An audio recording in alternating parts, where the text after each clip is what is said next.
বাংলাদেশে নতুন সরকারের শপথ অনুষ্ঠানে আসবেন না ভারতের প্রধানমন্ত্রী নরেন্দ্র মোদি, আসবে ভারত সরকারের উচ্চ পর্যায়ের প্রতিনিধি দল।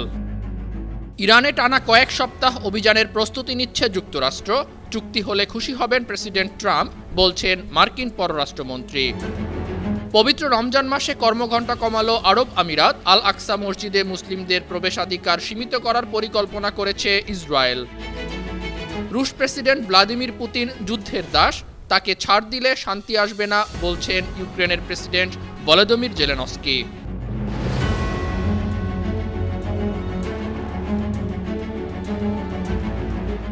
শুনছিলেন সংবাদ শিরোনাম। সবাইকে স্বাগত জানাচ্ছি বিশ্বজুড়ে প্রতিদিনে। বিশ্বের বিভিন্ন প্রান্তের সবশেষ তথ্য জানাতে আপনাদের সঙ্গে আছি আমি ইকবাল মাহমুদ অনিক। বাংলাদেশের প্রধানমন্ত্রী হিসেবে তারেক রহমানের শপথ অনুষ্ঠানে অংশ নিতে ভারতের উচ্চ পর্যায়ের প্রতিনিধি দল ঢাকায় আসছে। 17 ফেব্রুয়ারি শপথ অনুষ্ঠানে ভারতের প্রতিনিধিত্ব করবেন দেশটির পার্লামেন্টের নিম্নকক্ষ লোকসভার স্পিকার ওম বিড়লা এবং পররাষ্ট্র সচিব বিক্রম মিস্ত্রি। আজ রোববার ভারতের পররাষ্ট্র মন্ত্রণালয় এ তথ্য জানিয়েছে। বিবৃতিতে বলা হয়, প্রতিবেশী দেশ হিসাবে ভারত বাংলাদেশের তারেক রহমানের নেতৃত্বে একটি নির্বাচিত সরকারকে স্বাগত জানায়। এদিকে ভারতের বিভিন্ন সংবাদ মাধ্যমের প্রতিবেদনে বলা হয়েছে, বাংলাদেশের পক্ষ থেকে গতকাল শনিবার সন্ধ্যায় প্রধানমন্ত্রী নরেন্দ্র মোদীকে আমন্ত্রণ জানানো হয়েছিল, কিন্তু সেদিন ফ্রান্সের প্রেসিডেন্ট ইমানুয়েল ম্যাক্রো ভারত সফর করবেন। ম্যাক্রোর সঙ্গে মোদির বৈঠক আছে, এ কারণে তিনি তারেক রহমানের শপথ গ্রহণ অনুষ্ঠানে উপস্থিত থাকতে পারছেন না। ভারতের বিরোধী দলীয় নেতা রাহুল গান্ধীর অভিযোগের জবাবে ভারতের কেন্দ্রীয় বাণিজ্য মন্ত্রী পীযূষ গোয়াল বলেছেন, আমেরিকার কাছে বাংলাদেশ ভারতের চেয়ে ভালো সুবিধা পেয়েছে এমন দাবি সঠিক নয়। বাংলাদেশের নিয়ম করা হয়েছে, যুক্তরাষ্ট্র থেকে কাঁচামাল কিনে তা প্রক্রিয়াজাত করে কাপড় তৈরি করে রপ্তানি করলে কোনো পাল্টা শুল্ক দিতে হবে না। ভারতের জন্য ঠিক একই সুবিধা থাকছে। চুক্তির কাঠামো তৈরির কাজ চলছে। চুক্তিতে ভারতের কৃষি স্বার্থ পুরোপুরি রক্ষা করা হয়েছে। গত 9 ফেব্রুয়ারি যুক্তরাষ্ট্র ও বাংলাদেশের এক যৌথ বিবৃতিতে ঢাকার জন্য শুল্ক হ্রাসের ঘোষণা দেয়া হয়। এতে বলা হয়, কেবল মার্কিন তুলা ও কৃত্রিম তন্তু দিয়ে তৈরি পোশাকে বাংলাদেশ শুল্কমুক্ত সুবিধা পাবে। ঢাকায় ভারতের পরবর্তী হাই কমিশনার হিসেবে কূটনীতিক সন্দীপ চক্রবর্তীর নাম শোনা যাচ্ছে। এক যুগ আগে তিনি বাংলাদেশে ডেপুটি হাই কমিশনার ছিলেন। ভারতের প্রভাবশালী দৈনিক হিন্দুস্তান টাইমস এই সম্ভাবনা জানিয়েছে। 1996 সালে ইন্ডিয়ান ফরেন সার্ভিসে যোগ দেয়া সন্দীপ চক্রবর্তী বর্তমানে ইন্দোনেশিয়াতে ভারতের রাষ্ট্রদূত।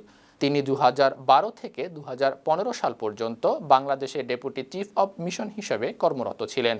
2023 সালের অগাস্ট থেকে জাকার্তায় দায়িত্ব পালনকালে বাণিজ্য ও প্রতিরক্ষা সহযোগিতা সহ বিভিন্ন ক্ষেত্রে ইন্দোনেশিয়ার সঙ্গে ভারতের সম্পর্ক জোরদারে ভূমিকা রেখেছেন তিনি। নতুন হাই কমিশনার বিএনপি নেতৃত্বাধীন সরকারের সঙ্গে সম্পর্ক জোরদারের চেষ্টা করবেন। পবিত্র রমজান মাসকে সামনে রেখে সংযুক্ত আরব আমিরাতে বেসরকারি খাতের কর্মীদের জন্য দৈনিক কর্মঘণ্টা কমানো হয়েছে। 14 ফেব্রুয়ারি আমিরাতের মানব সম্পদ মন্ত্রণালয় জানিয়েছে, বেসরকারি প্রতিষ্ঠানের কর্মীরা স্বাভাবিক কর্মঘণ্টা থেকে প্রতিদিন 2 ঘণ্টা কাজ কম করবেন।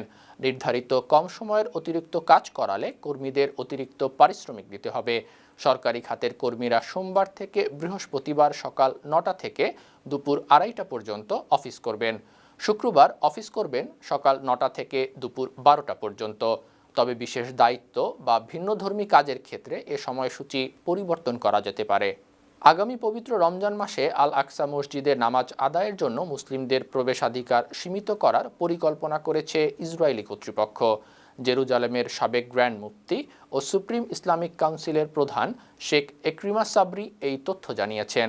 বার্তা সংস্থা আনাদুলু এজেন্সিকে দেয়া সাক্ষাৎকারে একরিমা সাবরি বলেছেন, মুসলিমরা মহানবী সাল্লাল্লাহু আলাইহি সাল্লামের সুন্নাহ অনুসরণ করে রমজানকে স্বাগত জানান, কিন্তু জেরুজালেমে দখলদার কর্তৃপক্ষ আল আকসা মসজিদে আগত মুসল্লিদের ওপর কঠোর ব্যবস্থা আরোপ করেছে। ইতোমধ্যেই কয়েক ডজন যুবককে মসজিদে প্রবেশে বাধা দিয়েছে ইসরায়েলি কর্তৃপক্ষ। তারা জানিয়ে দিয়েছে, রমজান মাসে অধিকৃত পশ্চিম তীর থেকে যাওয়া মুসল্লিদের জন্য কোনো বিধিনিষেধ শিথিল করা হবে না। ইরানে টানা কয়েক সপ্তাহ ধরে অভিযান চালানোর প্রস্তুতি নিচ্ছে যুক্তরাষ্ট্রের সেনাবাহিনী। প্রেসিডেন্ট ডোনাল্ড ট্রাম্প অনুমতি দেওয়ার পরপরই এই অভিযান শুরু হবে। 2জন মার্কিন কর্মকর্তা বার্তা সংস্থা রয়টার্সকে এ তথ্য জানিয়েছেন। ওই কর্মকর্তারা আশঙ্কা করছেন, ইরানের বিরুদ্ধে এই অভিযান আগের যে কোনো সময়ের চেয়ে ভয়াবহ হতে পারে। অঞ্চল জুড়েও গুরুতর সংঘাত হতে পারে। ওমানের মধ্যস্থতায় আগামী মঙ্গলবার দুই দেশের প্রতিনিধিদের মধ্যে নতুন করে বৈঠক হওয়ার সম্ভাবনার মধ্যেই এমন খবর সামনে এলো। শনিবার পররাষ্ট্রমন্ত্রী মার্কো রুবিও বলেছেন, তেহরানের সঙ্গে চুক্তি হলে প্রেসিডেন্ট ট্রাম্প খুশি হবেন, কিন্তু চুক্তি করাটা অত্যন্ত কঠিন। ইরানের ক্ষমতাচ্যুত শেষ শাহর নির্বাসিত ছেলে রেজা পাহলভি বলেছেন, তিনি ইরানে একটি ধর্মনিরপেক্ষ গণতান্ত্রিক ভবিষ্যৎ গড়ে তোলার জন্য নেতৃত্ব দিতে প্রস্তুত আছেন। গতকাল শনিবার জার্মানির মিউনিখে এক সমাবেশে তিনি কথা বলেন। রেজা পাহলভি 1979 সালে ইসলামিক বিপ্লবের আগে ইরান ছেড়েছিলেন। তিনি এখন যুক্তরাষ্ট্রে বসবাস করেন।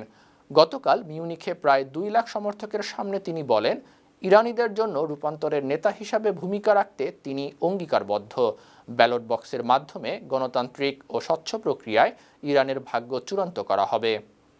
রুশ প্রেসিডেন্ট ভ্লাদিমির পুতিনকে যুদ্ধের দাস হিসেবে আখ্যায়িত করেছেন ইউক্রেনের প্রেসিডেন্ট ভলোদিমির জেলেনস্কি।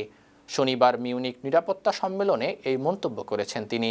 জেলেনস্কি সেখানে বলেন, রাশিয়ার আক্রমণের কারণে ইউক্রেনের প্রতিটি বিদ্যুৎ কেন্দ্রে ব্যাপক ক্ষতি হয়েছে।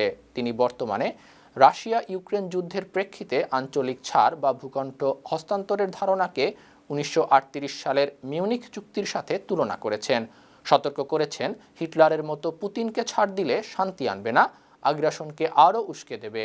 মস্কো পূর্ব ইউক্রেনকে ধ্বংস করেছে, হাজার হাজার মানুষকে হত্যা করেছে, লাখ লাখ মানুষকে দেশ ত্যাগে বাধ্য করেছে। পুতিন নিজেকে রুশ সম্রাট ভাবতে পারেন, কিন্তু বাস্তবে তিনি যুদ্ধের দাস। ব্যাঙের বিষ দিয়ে হত্যা করা হয়েছিল রাশিয়ার বিরোধী দলীয় নেতা অ্যালেক্সি নাভালিনকে। রাশিয়ান প্রশাসনের লোকজন এতে জড়িত ছিল।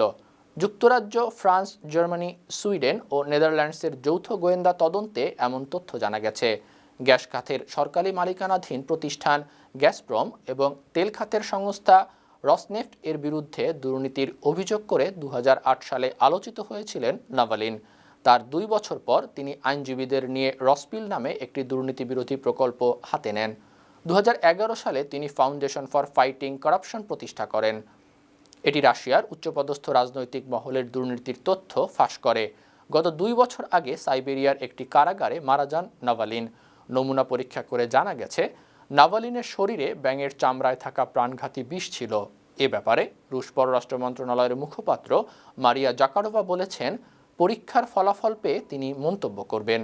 মার্কিন প্রেসিডেন্ট ডোনাল্ড ট্রাম্পের কড়া সমালোচনা করে যুক্তরাষ্ট্রের সাবেক প্রেসিডেন্ট বারাক ওবামা বলেছেন, কর্মকর্তাদের লজ্জা, শিষ্টাচার বোধ হারিয়ে গেছে। সম্প্রতি ট্রাম্পের মালিকানাধীন সামাজিক যোগাযোগ মাধ্যম ট্রুথ সোশ্যালে আপত্তিকর একটি ভিডিও পোস্ট করা হয়। ভিডিওর শেষাংশে ওবামা ও তার স্ত্রী মিশেল ওবামাকে বানরের রূপে দেখানো হয়। এ কারণেই একজন পডকাস্ট সঞ্চালকের সঙ্গে আলাপচারিতায় ওবামা এমন মন্তব্য করেন। শনিবার প্রকাশিত 47 মিনিটের পডকাস্টটির শুরুতেই ওবামা বলেন, যুক্তরাষ্ট্রের রাজনীতি নিষ্ঠুরতার স্তরে নেমে গেছে। সামাজিক যোগাযোগ মাধ্যম ও টেলিভিশনে এক ধরনের ভাড়ামি চলছে। সুপ্রিয় দর্শক, এই ছিল আজকে বিশ্বজুড়ে প্রতিদিনের আয়োজনে। দেশ বিদেশের বিভিন্ন খবর নিয়ে আবারও আপনাদের সামনে হাজির হব। সেই পর্যন্ত ভালো থাকুন, সুস্থ থাকুন, বান্না টিভির সঙ্গেই থাকুন। ধন্যবাদ।